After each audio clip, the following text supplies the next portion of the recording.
Hello everyone and welcome back to Sci-fi Stories. Unfortunately, YouTube has demonetized our channel, leaving us without the budget to keep operating. But if you enjoy today's story, please consider supporting us with just $1 so our staff can cover their living expenses and continue creating for you. You can easily help by scanning the QR code on your screen or clicking the donation link in the description or the pinned comment. The universe is not a vast ocean waiting to be explored. It is a graveyard. We are merely the scavengers picking through the bones of dead gods, hoping we do not wake whatever killed them. For Bentley Bass, the realization came entirely too late. He thought he was hunting for scrap metal in the darkest corner of the galaxy, but instead, he found a cage. Bentley stared through the scratched viewport of his deep space seismic mapping vessel. Outside lay the Dead Belt, a sprawling, lightless nebula devoid of any valuable minerals or salvageable tech. It was a cosmic blind spot where volatile magnetic fields scrambled modern navigation and tore apart unshielded hulls. Nobody came here. Nobody with any sense. Anyway, but Bentley was far beyond making sensible choices. The small ship groaned around him. The main console flickered, casting a sickly green glow over his exhausted face. The warning readouts were brutally clear. Life support was holding at exactly 12%. Primary thrusters were dead. He had maybe 4 hours of breathable air left before the scrubbers failed completely. Even if he survived the slow suffocation, the galactic banking syndicates would find his frozen corpse and repossess his organs to pay off his crushing debt. Millions of credits in the hole, all for a rig that was currently dying in the middle of nowhere. "Come on," Bentley muttered, tapping the sluggish sensor array. "Give me something, a derelict, a stray core, anything." His desperate plea was met with static. He initiated one final, full, spectrum sonar ping, draining another crucial percent of his auxiliary power. The pulse rippled out into the inky blackness of the dark matter cloud enveloping him. For a long, agonizing minute, there was nothing. Then, the console screamed. It was not a ship, it was a shadow. Deep within the swirling abyss of the nebula, the sensors painted a silhouette so massive it defied comprehension. It was a perfectly spherical artificial structure, the size of a small moon, seamlessly camouflaged within the dark matter. It emitted no thermal signature, no radio waves, nothing that would alert a passing fleet. It was designed to remain hidden until the end of time. Driven by a cocktail of terror and sheer adrenaline, Bentley diverted all remaining power to the maneuvering thrusters. The tiny ship shuddered violently as it plunged into the dense, atmospheric drag of the structure. He engaged the landing clamps blindly, feeling a bone-jarring thud as the vessel docked against a smooth, metallic surface. He donned his heavily patched spacesuit, grabbed his heavy-duty plasma cutter, and cycled the airlock. As he stepped out onto the hull of the colossal sphere, the sheer scale of it induced a crushing wave of cosmic dread. The metal beneath his boots was ancient, unmarked by any known alien civilization. It was cold, indifferent, and utterly silent. But as he walked further from his ship, his suit light swept over a massive chasm, splitting the surface. This was no abandoned outpost. This was not a tomb. It was a locking mechanism, a planetary-scale seal, and the seal was failing. Bentley peered over the edge of the jagged metallic canyon. A nauseating vertigo washed over him. Deep within the fissure, space itself was tearing apart. An interdimensional rift was violently trying to expand, held back only by the immense physical pressure of the colossal lock. Thick, tar-like energy oozed from the cracks, absorbing the light from his suit and radiating a cold that cut right through his thermal layers. It felt wrong, a fundamental violation of physics that made his teeth ache and his stomach churn. He took a step back, his breath ragged inside his helmet. He needed to leave right now, debt or no debt. This place was meant to be forgotten. He turned around too fast. His heavy magnetic boot caught on the edge of a raised, dust-covered console protruding from the deck.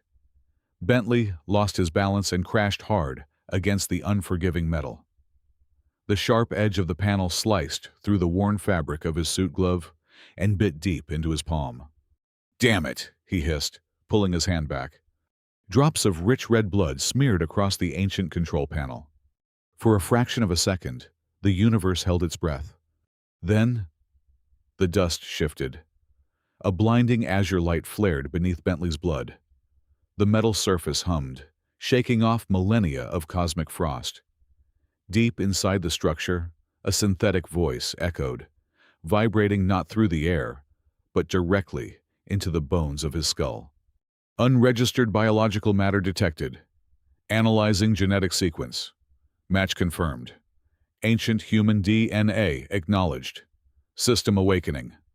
Bentley scrambled backward, clutching his bleeding hand. The console rose higher, extending crystalline pillars that pulsed with raw, terrifying power. The structure did not broadcast a standard distress signal. It did not use light or radio frequencies. Instead, the beacon unleashed a singular, cataclysmic gravitational pulse. The shockwave slammed into Bentley, pinning him to the deck. He watched in absolute horror as the invisible force expanded outward, instantly shredding the massive dark matter nebula into ribbons of loose atoms. The pulse did not stop there. It violently pierced the fabric of real space, sending a deafening ripple across the dimensional membranes of the galaxy. The cage was singing, and the universe was about to hear it. Halfway across the galaxy, the crystalline spires of Valar Prime violently vibrated. The biomechanical empire of the Vailari had ruled the stars with an iron fist for 10,000 years. Their supremacy remained unchallenged, their organic metal fleets dominating every known sector. When the gravitational shockwave struck their capital world, it did not trigger standard proximity alerts. Instead, it violently bypassed every defensive grid, echoing directly inside the neural cortexes of the Royal Command. High Executor Zal stared at the tactical projection map as it wildly distorted, flashing blinding crimson. The sensory input was chaotic, overwhelming the advanced biomechanical processors of his command staff. "Report the origin of that anomaly," Zal commanded, his synthetic vocal cords grinding with unprecedented urgency. "Is it a stellar collapse?" A sub-commander, half fused to a diagnostic terminal, frantically processed the telemetry. "Negative, High Executor. It is a localized gravitational pulse, tracking the coordinates to Sector 04, the Dead Belt. Analyzing the signature now." The Grand Chamber fell into a terrifying silence as the Royal Archives, buried deep within the planetary core, unlocked a restricted data vault. The holographic display projected an ancient, jagged rune. It was a symbol not seen since the darkest eras of the cosmos. A human symbol. "By the Makers," the sub-commander whispered, his optical sensors widening. "The archives identify the frequency. It matches the myth of the World Devourer, the ancient human weapon. We thought their kind was entirely eradicated 15,000 years ago." Zal felt a cold spike of genuine fear pierce his biomechanical spine. Humanity was a ghost story they told to keep the lesser races in line, a terrifying plague of conquerors that had mysteriously vanished into the void. If a human superweapon was waking up, their 10 millennia of absolute unquestioned rule was over. "There will be no communication," Zal ordered, slamming his armored fist onto the console and shattering the interface. "There will be no analysis. Mobilize the execution fleet. Send 5,000 warships to those exact coordinates. Calculate the faster-than-light jump immediately. Burn the entire sector to ash. Leave nothing alive." In high orbit, a massive armada of jagged, biometallic cruisers ignited their terrifying engines, tearing a massive hole through hyperspace and plunging toward the origin of the pulse. Back at the absolute ruins of the Dead Belt, Bentley was entirely unaware of the galactic armada hurtling toward him. He had much more immediate, horrifying problems. The planetary scale seal had completely shattered. The interdimensional rift ripped wide open, vomiting a torrent of absolute darkness into physical space. The tar-like energy that had been oozing from the cracks now violently erupted, coalescing into jagged, geometric horrors. These were the Abyssal Swarm. They were entities composed entirely of antimatter and nightmare logic, defying the natural laws of the universe simply by existing. Bentley scrambled backward, throwing himself into the airlock of his pathetic seismic mapping vessel. His heart hammered against his ribs like a trapped bird. He slammed his bloody palm against the emergency seal override, gasping for stale breath as the tiny chamber pressurized. "Start the engines!" he screamed at the dead console, frantically flipping useless switches.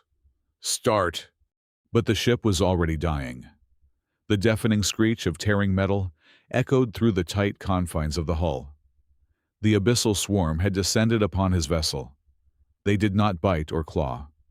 They simply existed against the physical matter of his ship, causing the exterior plating to violently dissolve into gray vapor.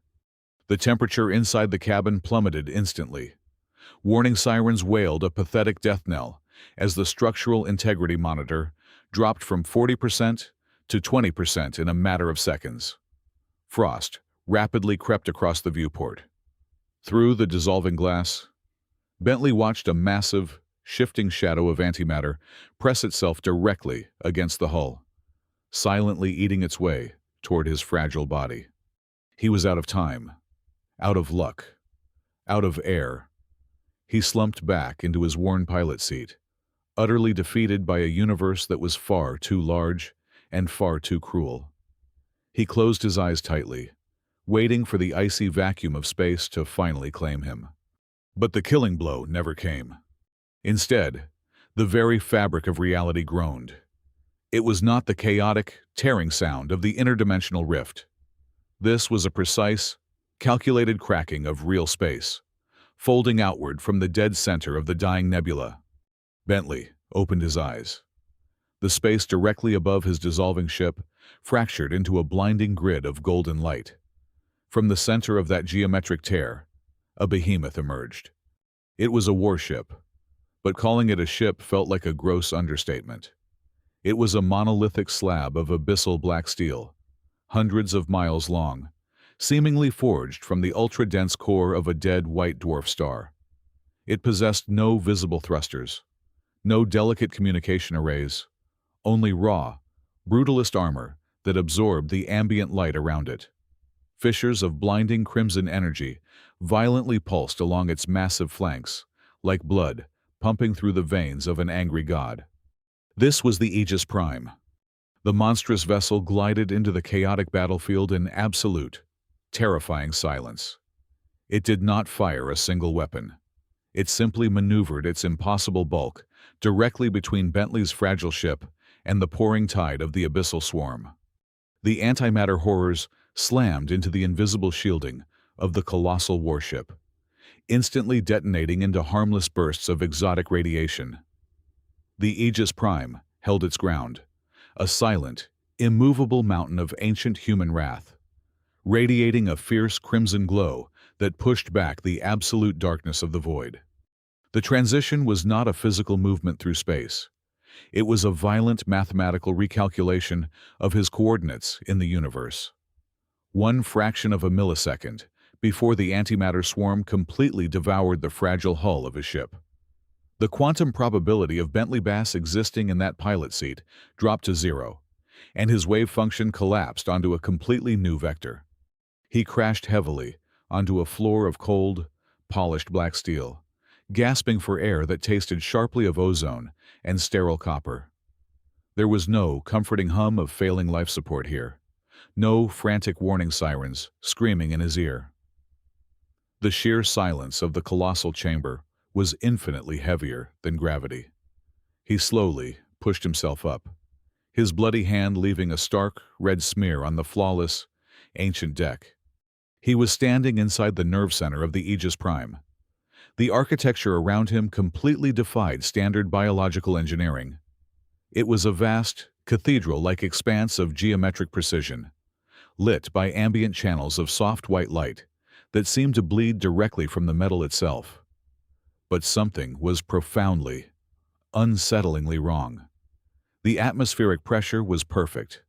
The oxygen mix was flawlessly calibrated to human respiratory needs. Yet the space felt utterly dead. It lacked the subtle moisture of breath, the faint scent of sweat, the microscopic dust that always accompanied living beings. Bentley staggered forward, his heavy magnetic boots clanking loudly against the deck, the sound echoing endlessly. "Hello," he called out, his voice swallowed by the immense cavern of the ship. "Is anyone there?" Light began to coalesce at the far end of the corridor. It did not slowly fade in. It simply assembled itself from the subatomic level upward in a terrifying display of localized reality manipulation. Figures began to walk the halls. They wore sleek, dark tactical uniforms adorned with ancient, angular insignias. They moved with absolute military precision, their faces etched with stoic, unyielding determination. Bentley rushed toward the nearest officer, a young woman intensely monitoring a floating stream of complex navigational data. "Hey, listen to me. I need medical attention," Bentley started, reaching out to tap her shoulder. His hand passed straight through her uniform. A brief, violent ripple of quantum static disrupted her form, radiating a freezing ambient chill that bit through Bentley's suit before her image instantly stabilized. She did not flinch. She did not even look at him. Bentley stumbled backward, his exhausted mind struggling to process the severe visual anomaly. They were holograms. The entire dreadnought was being operated by a ghost crew. "Do not waste your limited physical energy, Mapper." A deep, profoundly resonant voice echoed from the elevated command dais behind him. "Her photonic matrix is locked entirely to tactical processing and real space navigation. She cannot perceive your existence." Bentley spun around to see a tall, imposing figure standing perfectly still atop the dais. He bore the heavy stars of a high commander on his dark collar. His projected image was terrifyingly realistic, capturing every single gray hair, every subtle micro-expression, every weary line carved around his piercing gray eyes. But as the crimson light from the ship's exterior weapons array flashed, it subtly refracted right through the center of his chest. "You are an artificial intelligence," Bentley breathed out, tightly clutching his injured hand against his chest. "The whole ship is fully automated." "I am Commander Vance of the Human Vanguard Legion," the figure replied smoothly, stepping down from the dais. His boots made absolutely no sound against the steel. "And I assure you, Bentley Bass, there is nothing artificial about my intelligence, nor the intelligence of my crew. We are not program simulations. We are what remains of the human soul, translated entirely into quantum data and permanently bound to the singularity reactor of this vessel." Bentley shook his head violently, the sheer absurdity of the statement clashing with the cold, undeniable reality surrounding him. "That is scientifically impossible. The human race went completely extinct 15,000 years ago. Everyone in the galaxy knows the stories. You collapsed under the weight of your own endless civil wars." Vance offered a smile that held absolutely no warmth, only a profound, ancient sorrow that seemed to weigh down the very air in the room. Galactic history is written by the frightened scavengers who dig through our abandoned ruins. Humanity did not fall to civil war, nor did we succumb to the weakness of our flesh. We evolved out of sheer, terrifying necessity. Vance casually waved a transparent hand, and the massive chamber around them seamlessly transformed into a breathtaking, three-dimensional projection of the local galactic cluster. 14,722 years ago, our deep space quantum observatories detected a localized collapse of the multiverse structure, Vance explained, his voice echoing like thunder. A higher dimensional catastrophe, a true cosmic cancer, was violently bleeding into our reality. Conventional weapons of mass destruction, massive fleet formations, political diplomacy. None of it mattered against an enemy that existed entirely outside the linear flow of time. So, we made a unified, desperate choice. We shed our frail, biological constraints. The entirety of the human civilization converted their physical mass into pure, unadulterated kinetic energy, ascending into the fourth dimension to fight a shadow war that the rest of this universe could not even begin to comprehend. Bentley stared at the swirling, golden projection, feeling infinitesimally small. If everyone left to fight this war, why are you still here? Because every war, no matter how righteous, takes prisoners, Vance stated coldly, the projection violently shifting to show the dark matter, nebula, where Bentley had almost perished. The physical plane needed wardens to relentlessly guard the containment facilities holding the most dangerous remnants of that conflict. The Vanguard Legion volunteered to stay behind. We willingly gave up our flesh, digitized our consciousness, and integrated ourselves into the dreadnoughts to watch over these cages for eternity. The cage, Bentley whispered, a horrifying realization dawning on him. The beacon I touched on that structure. I thought I was calling for help. You did not trigger a distress signal, Vance corrected, his holographic eyes hardening into unyielding steel. You triggered the Omega Directive. The planetary scale containment seal on the abyssal swarm has completely failed. The gravitational pulse you unleashed was a red alert to wake the dormant Vanguard fleets across the sector. But you, Bentley, you are the only variable our predictive algorithms did not anticipate. Why did the machine react to my blood? Bentley asked, his voice trembling as he looked down at his ruined palm. Quantum systems are infinitely powerful, but they are also exceptionally vulnerable to interdimensional corruption, Vance explained, stepping closer until he was inches from Bentley's face. The Grand Architects knew that if the swarm ever broke out of their prison, they could theoretically hack, dissolve, or manipulate any digitized quantum lock. They desperately needed a physical failsafe, a biological key that could not be simulated, duplicated, or corrupted by fourth-dimensional physics. So, they intentionally left behind a handful of mortals. You call them ordinary humans. We call them the Keymasters. Vance turned and pointed toward a massive, heavily armored mechanical vault door located at the dead center of the command deck. It was a crude, brutal piece of physical machinery, violently out of place amidst the advanced, elegant holographics of the ship. Your specific genetic code perfectly confirms your lineage, Vance said, his voice carrying the weight of 100 centuries. You are the direct descendant of the ultimate failsafe protocol. We can fly this dreadnought, Bentley, but we are just light in data. We cannot physically grip and turn the heavy mechanical keys. Only you possess the mortal flesh required to manually unlock the Nova Lance. Only you have the authority to authorize the absolute destruction of this entire sector. The space outside the Aegis Prime did not merely tear, it violently shattered.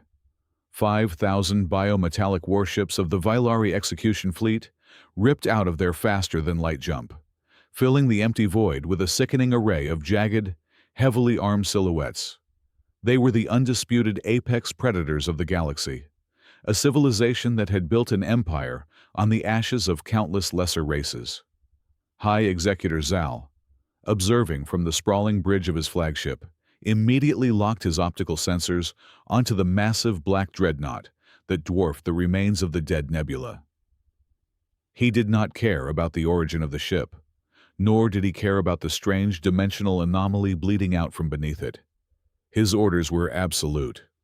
Transmit the royal decree across all open frequencies, Zal commanded, his synthetic voice dripping with utter arrogance. Total and absolute annihilation. Let the galaxy witness the penalty for disturbing our domain. Commander Vance stood perfectly still on the elevated command deck of the Aegis Prime. A complex holographic tactical map expanded rapidly around him, painting the vast chamber in a ghostly blue light. Incoming alien armada detected, a ghost officer reported, her hands moving gracefully through streams of rapidly cascading data. They are completely ignoring our broad-spectrum quarantine warnings. They are deploying heavy siege formations and charging primary weapon arrays. Violari plasma cannons, tens of thousands of them, fired in perfect, terrifying unison. A blinding, apocalyptic wave of superheated, highly concentrated solar plasma roared across the vacuum. It was a tidal wave of sheer thermal destruction, aimed squarely at the ancient human dreadnought. A strike capable of boiling oceans and cracking planetary crusts. Vance did not even flinch. He did not raise his voice. He simply adjusted his high collar. Engage the chronal displacement lattice. The tactical officer nodded sharply. There were no physical energy shields raised. No force fields illuminated the dark. Instead, the dreadnought simply altered the local flow of time immediately surrounding its massive black hull. When the apocalyptic wave of Violari plasma struck the invisible barrier, it did not detonate. The space around the Aegis Prime gracefully curved.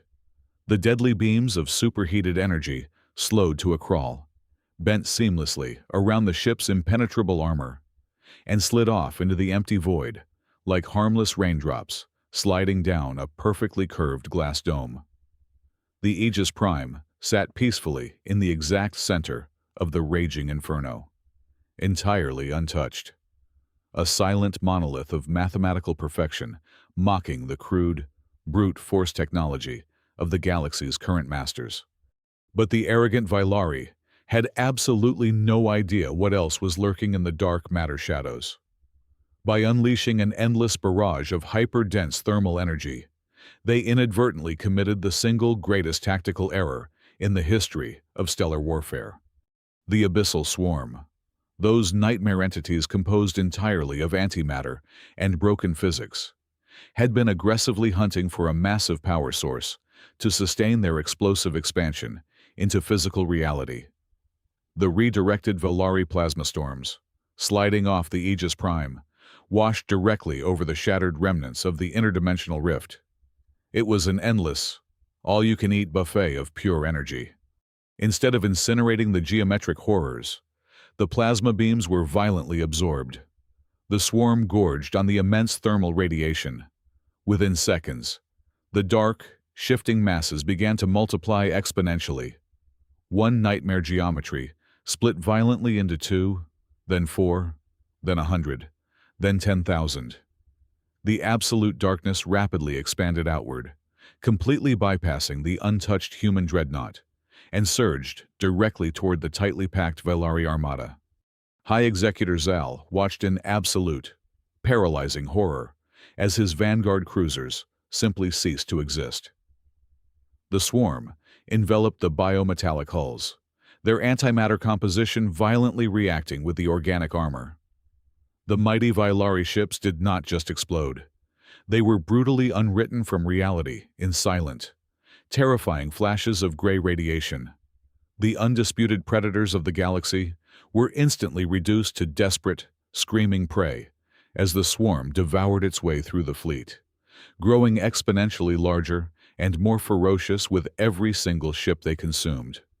Inside the Aegis Prime, however, the sheer scale of the spatial distortions was taking a heavy, terrifying toll. The dreadnought shuddered violently, throwing Bentley completely off his feet. Deep warning klaxons, entirely different from the ones on his old salvage ship, blared a deep, resonant, bone-rattling hum. "The primary singularity reactor is starving," the tactical officer announced, her transparent fingers flying across the holographic terminal. "The chronal lattice is draining our reserves faster than the autonomous systems can dynamically route the power. We need immediate manual bypass on the physical safety latches." Vance turned sharply to Bentley, his gray eyes piercing through the chaos. "It is time, Keymaster. The automated energy pathways are entirely locked down by fourth-dimensional quantum security protocols to prevent the swarm from hijacking our core. We cannot touch them. You have to run." Bentley was quickly rushed by a pair of holographic engineers into an armory that smelled distinctly of ancient machine oil and cold iron. A heavy, fully mechanical exoskeleton suit, built entirely for the brutal, heavy lifting of a bygone era, was rapidly clamped onto his fragile body. It was completely devoid of digital interfaces, relying solely on crude hydraulics, thick metallic cables, and raw muscular feedback. "You have exactly 3 miles of lower corridors to cover." Vance's voice echoed with urgent clarity through the suite's archaic internal radio receiver. "There are 3 massive manual ignition levers in the lower reactor array. You must throw them all. Be strictly warned. The localized gravity plating in the lower engineering decks is heavily fluctuating due to the external temporal battle." Bentley bolted out of the armory. The heavy exoskeleton hissed and clanked loudly with every agonizing step. He was a fragile, thoroughly exhausted mortal, sprinting desperately through a towering cathedral of digital ghosts. The massive ship violently pitched to the side as another shockwave from the fleet massacre outside struck the hull. Bentley slammed hard against the cold steel wall, but he instantly pushed off, forcing his aching legs to move faster than they ever had. He reached the first reactor junction. The manual lever was a massive, imposing bar of solid tungsten jutting from the floor. Bentley grabbed it with both heavily gauntleted hands. Suddenly, the gravity in the corridor spiked, plunging from standard atmospheric weight to 3 times the normal pressure. His knees instantly buckled under the immense, crushing force. The hydraulic joints of his archaic suit screamed in loud, metallic protest.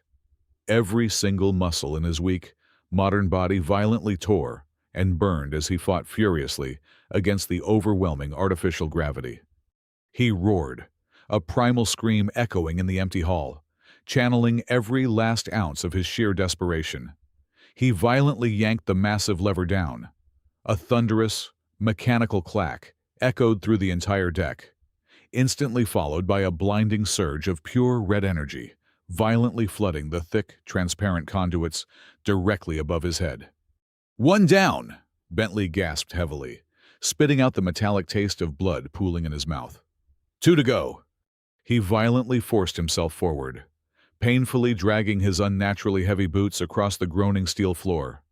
High above him, the hologram crew calmly waged an elegant war of higher dimensions, fighting complex mathematical battles to keep the massive ship completely intact. But down here in the dark, sweaty, oppressive bowels of the engine room, the fate of the entire galaxy rested entirely on the frail, tearing muscles of a single, debt-ridden mapmaker. He fiercely pushed through the blinding wave of pain, reaching out for the second junction, willingly fighting the crushing, unforgiving physical weight of the ancient human legacy. The audio monitors on the bridge of the Aegis Prime exploded with a chaotic symphony of pure, unadulterated terror. The once proud and majestic Vylari execution fleet was now a scattered graveyard of dissolving metal. Their magnificent flagship, a multi-mile biomechanical supercruiser, had been completely compromised. The abyssal swarm was burrowing through its living hull, like a virus eating through biological flesh. On every open frequency, the haughty alien commanders were no longer barking arrogant demands. They were screaming. They were weeping. They were begging for their lives, their synthetic voices violently breaking under the weight of an agonizing death they could neither fight nor comprehend. Millions of soldiers, engineers, and elite pilots were trapped inside a collapsing nightmare, completely helpless against the shifting geometries of antimatter. Commander Vance stared at the horrific tactical display, his digital face completely devoid of emotion. He slowly turned his gaze toward Bentley, who had just dragged his bruised, sweat-soaked body back onto the central command deck, his heavy exoskeleton armor hissing loudly with every exhausted, ragged breath. "The manual power pathways are fully restored." "Keymaster," Vance stated, his voice ringing with a chilling, absolute military detachment that echoed off the cold steel walls. "The physical vault is unlocked. You must now insert your hand into the primary ignition cradle and turn the master key to activate the Nova Lance. A massive, mechanical pillar slid upward from the center of the floor, revealing a crude, physical interface designed solely for human touch. "What will it do?" Bentley gasped, wiping cold sweat and dark blood from his forehead as the heavy armor supported his trembling limbs. Vance stepped closer, his holographic form casting a faint, ghostly blue glow over the mechanical console. "The Nova Lance will discharge the entire raw energy of our white dwarf star core in a singular, hyperspatial blast. It will instantly incinerate this entire sector of space, collapsing the interdimensional rift and completely burning the abyssal swarm into absolute nothingness." Bentley stared at the glowing cradle, his hand freezing inside the heavy tungsten gauntlet. "And what about the Vylari fleet out there?" he demanded, his heart hammering violently against his ribs. "They are completely trapped in the crossfire. If we fire that weapon, we wipe out 5,000 ships. We murder millions of living beings who are already screaming for mercy." Vance did not blink. His gray eyes remained perfectly still. "They are an aggressive, imperialistic species that sought to destroy us without provocation. More importantly, Bentley, their survival is an irrelevant variable. If the swarm escapes this sector, trillions of innocent lives across the galaxy will perish within a matter of days. The mathematical calculus is absolute. Millions must die so that trillions may live. Turn the key." "No," Bentley said, his voice quiet but completely solid. He stepped back from the mechanical pillar, his boots clanking heavily against the deck plating. "I will not do it." Vance's holographic image violently flickered, a sudden surge of digitized anger rippling through his pixels. "This is not a diplomatic debate. Civilian, you are a keymaster, the biological soldier of the ultimate failsafe protocol. You do not have the luxury of a conscience. Turn the key and fulfill your ancient duty." Bentley looked directly into the piercing, empty eyes of the ghostly commander. "You told me that humanity did not fall because of weakness," Bentley countered sharply, his voice rising with a passionate conviction that seemed to shake the sterile air of the bridge. "You said they gave up their very flesh and entered a higher dimension out of a desperate desire to protect the universe from a cosmic catastrophe. They sacrificed everything to be a shield for all living things. If I turn this key and slaughter millions of terrified creatures just to make our job easier, then we are no longer protectors. We are just cold, unfeeling butchers. We would be betraying the very philosophy that made humanity great in the first place. I want the universe to remember us as their salvation. Vance, not as an unfeeling blade that slaughters friend and foe alike." Vance's expression shifted from anger to a deep, agonizing frustration. "The swarm is already adapting to our chronal defenses. We have less than 3 minutes before they breach our secondary hull. If you do not fire the Nova Lance, we all die, and the galaxy falls anyway." Bentley did not hesitate. Driven by a sudden, fierce determination, he slammed his bloody hand directly into the biometric scanner of the main control console, bypassing the primary weapons array entirely. "As the recognized biological keymaster, I am officially revoking your tactical command."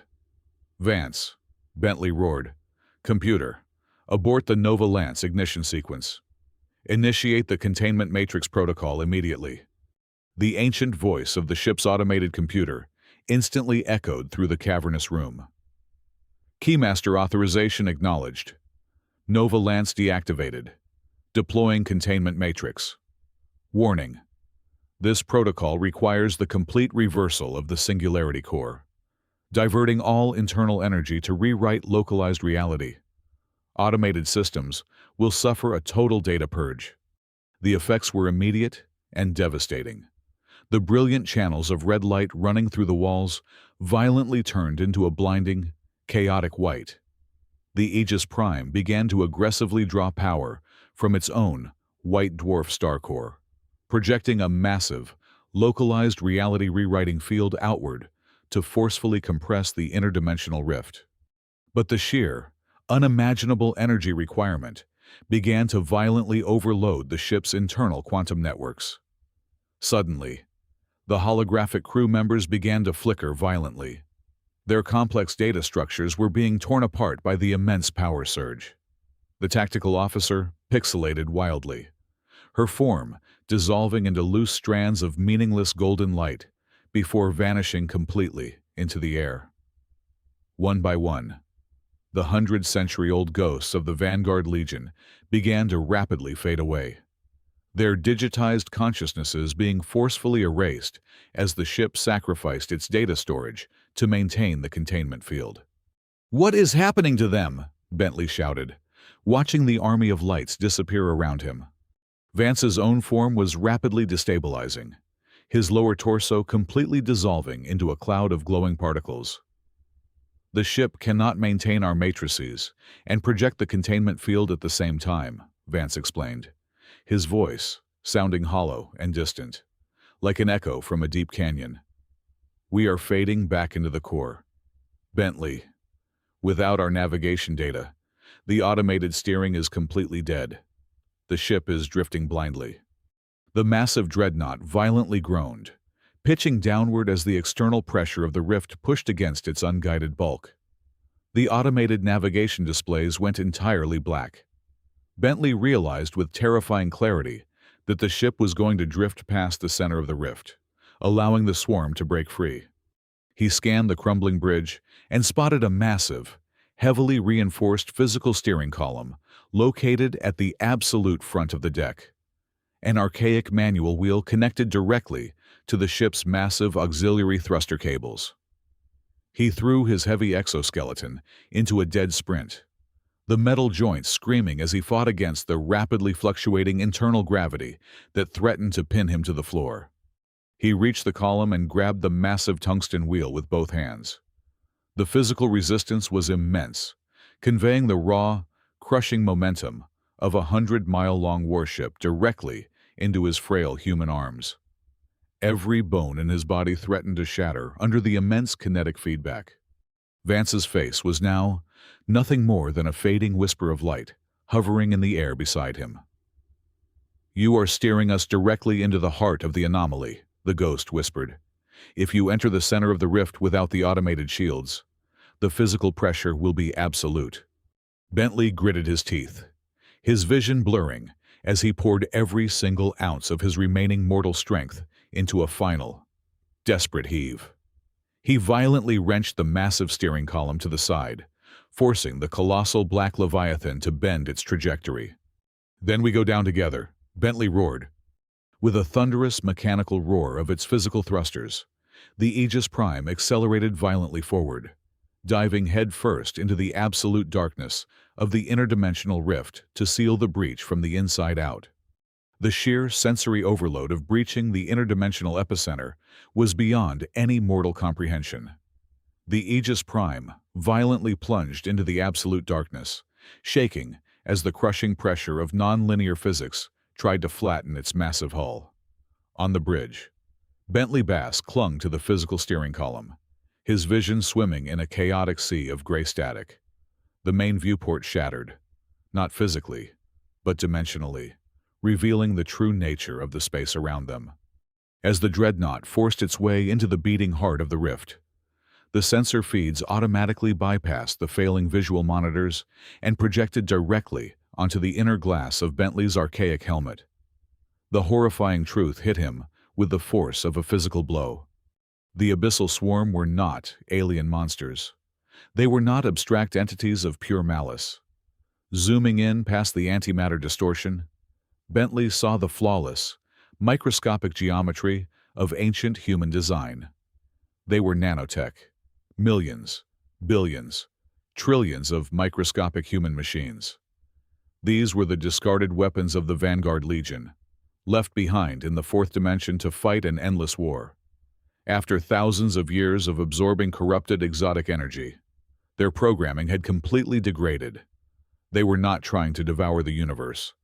They were completely blind, violently terrified, and desperately trying to dig their way back home through the fabric of reality. Bentley knew instantly that the Nova Lance would have been a catastrophic mistake. Firing a weapon would have only fed their defensive programming. They did not need to be destroyed. They needed to be recalled. "They are ours," Bentley whispered, his voice trembling. He violently tore off his heavy metallic helmet, tossing it onto the deck. He stumbled away from the helm and threw himself toward the primary quantum communication array, a deep pool of glowing, biometric neural gel built into the center console. Without a second of hesitation, he plunged his bare, bleeding hands deep into the interface. The neural shock was agonizing, instantly connecting his fragile biological brain to the dreadnought's immense transmission network. He did not search for military firing codes or complex tactical overrides. Instead, he reached deep into his own memories. He broadcasted his exact genetic sequence, wrapping it intricately around a simple, haunting melody. It was a lullaby his mother used to sing to him when he was a child. A strange, rhythmic tune passed down through generations of his family. For centuries, the Keymasters had whispered this song to their children, completely unaware that they were carrying the ultimate, hard-coded master reset sequence for the most destructive force in the universe. The ancient song pulsed outward from the Aegis Prime, a fragile human voice echoing across the absolute chaos of the void. The reaction was instantaneous. The violent, shifting geometries of the swarm suddenly froze. The deafening roar of tearing space went perfectly silent. The nightmare logic holding their antimatter forms together dissolved peacefully. In a blinding flash of breathtaking beauty, the horrifying monsters shattered into countless trillions of golden light particles. They did not attack. The glowing river of nanotech flowed gently back toward the Aegis Prime, seamlessly merging into the thick, black armor of the hull. The ship absorbed the massive wave of energy, its failing singularity core roaring back to life with unimaginable power. But the nanotech did not stop at the exterior. It flooded into the command bridge, swirling around the fading, pixelated forms of the ghostly Vanguard crew. Bentley watched in absolute awe as the golden particles went to work. They wove bone from raw carbon, spun muscle fibers from energy, and generated warm, pulsing blood from the ambient oxygen. The holograms solidified. They gasped, their lungs filling with real air for the first time in 15,000 years. The digital ghosts were gone. The crew of the Aegis Prime was entirely flesh and blood again. The ship was truly alive. With its power fully restored and elevated to godhood, the Aegis Prime effortlessly tore its way out of the anomaly, stepping back into real space radiant and victorious. Behind them, the interdimensional rift seamlessly sealed shut forever. Outside, the shattered remnants of the Vylari execution fleet drifted in the dark. They had just witnessed a display of power that bent the very fabric of reality to resurrect the dead and heal the cosmos. Overwhelmed by a terrifying, godlike strength, tempered by an impossible mercy, the arrogant alien commanders made their choice. Across the entire sector, every single Vylari warship powered down its defensive shields and broadcasted a unified signal of unconditional surrender. On the bright, bustling bridge of the dreadnought, Commander Vance took a deep, shuddering breath. He looked down at his own trembling, physical hands before walking over to the exhausted man collapsed by the neural console. Vance reached out and placed a heavy, warm hand firmly on Bentley's shoulder. The debt-ridden, desperate map-maker of yesterday was gone. In his place stood the newly recognized admiral of the Vanguard fleet. The galaxy had been broken for 10,000 years, ruled by fear and cruelty. Now, they had a massive fleet, an immortal crew, and a universe to rebuild. The name of humanity had once been a ghost story meant to frighten children. Today, and for all time, it had become the ultimate symbol of salvation. Thank you so much for tuning in and experiencing this incredible journey with us today. We would love to know where you are listening from, so please let us know in the comments below. If you enjoyed today's story and want to help us keep this channel alive, we kindly ask for your support. A contribution of just $1 makes a massive difference, allowing us to pay our dedicated staff so they can feed their families and continue bringing you the best science fiction stories in the universe. You can support us right now by scanning the QR code on your screen or by clicking the donation link in the video description or the pinned comment. Your generosity means everything to us, and we cannot wait to share our next adventure with you.